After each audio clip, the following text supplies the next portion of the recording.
Un amable seguidor de este tip legal, quien se identificó como Luis Urrutia, nos cuenta la siguiente situación y a continuación nos formula una pregunta.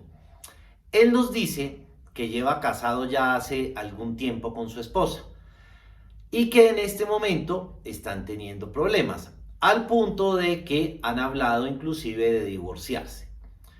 No obstante, señala don Luis, cuando llegan al tema del divorcio y específicamente cuando tocan lo referente a la sociedad conyugal, han hallado un obstáculo que no han podido salvar. Y es el siguiente. Nos dice don Luis que su esposa hace poco tiempo se mandó a realizar una operación que no necesitaba. Simplemente lo hizo porque ella consideraba que podía verse más bonita y en esa medida se mandó a operar. O sea, se hizo lo que comúnmente conocemos como una cirugía plástica. Nos dice don Luis que esa operación, entre otras a tono de burla, dice él que no le sirvió para nada, generó que ella en este momento tiene una deuda con el médico que la operó. Y ella pretende que dentro de la liquidación de la sociedad conyugal se incluya esa deuda en aras de que se reparta, así como habrán de repartirse los bienes y otras obligaciones que ellos adquirieron o han adquirido durante su vida matrimonial.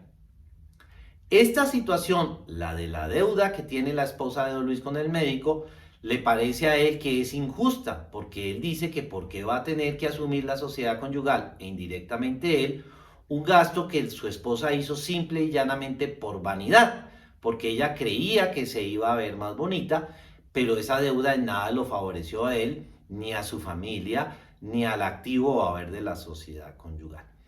Entonces él nos pregunta que quién tiene la razón, que si la tendría ella o que si la tiene él y cómo debe hacer para sostener el criterio o la posición que él ha venido defendiendo.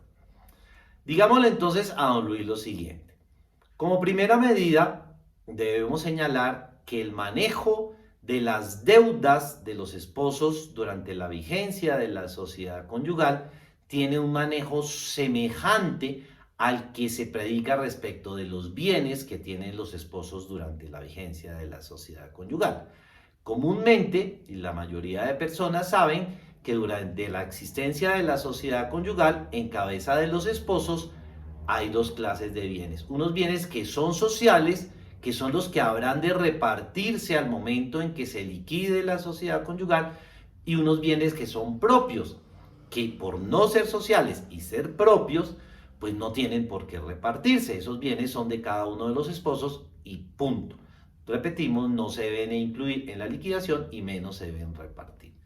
Digamos entonces que de manera semejante, durante la vigencia de la sociedad conyugal, los esposos adquieren unas deudas que son sociales y otras que son personales. Pero entonces, ¿cómo hacer para saber si una deuda es personal o es una deuda social? Digamos que conforme al artículo o al actual artículo 1796 del Código Civil podríamos afirmar lo siguiente. Son deudas sociales que adquieren los esposos todas aquellas que tengan por finalidad incrementar el haber o activo de la sociedad conyugal, como sería, por ejemplo, si para adquirir un apartamento que es social se adquiere una hipoteca, esa deuda hipotecaria será una deuda social. ¿Por qué? Porque su finalidad es adquirir un bien que en últimas va a ingresar a la sociedad conyugal. E igualmente son deudas sociales las que se asumen o se adquieren para el sostenimiento ordinario del hogar o para el mantenimiento, educación y crianza de los hijos. Dentro de lo que llamamos el sostenimiento ordinario de la vida en familia, obviamente están las cuestiones de salud, pero las cuestiones de salud que son necesarias para efectivamente mantener la salud.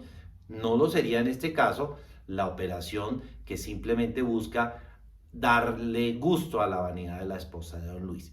¿Y cuáles serían las atinentes al sostenimiento o mantenimiento o educación de los niños? Pues lo obvio, los alimentos, la salud de los hijos, el establecimiento de los hijos, etcétera, etcétera. Entonces, si la obligación tiene por finalidad una de esas situaciones que hemos dicho, repetimos, incrementar el haber social adquiriendo bienes sociales, o atender las necesidades ordinarias del hogar, el mercado, la salud o el sostenimiento, educación y crianza de los hijos, son deudas de la sociedad conyugal.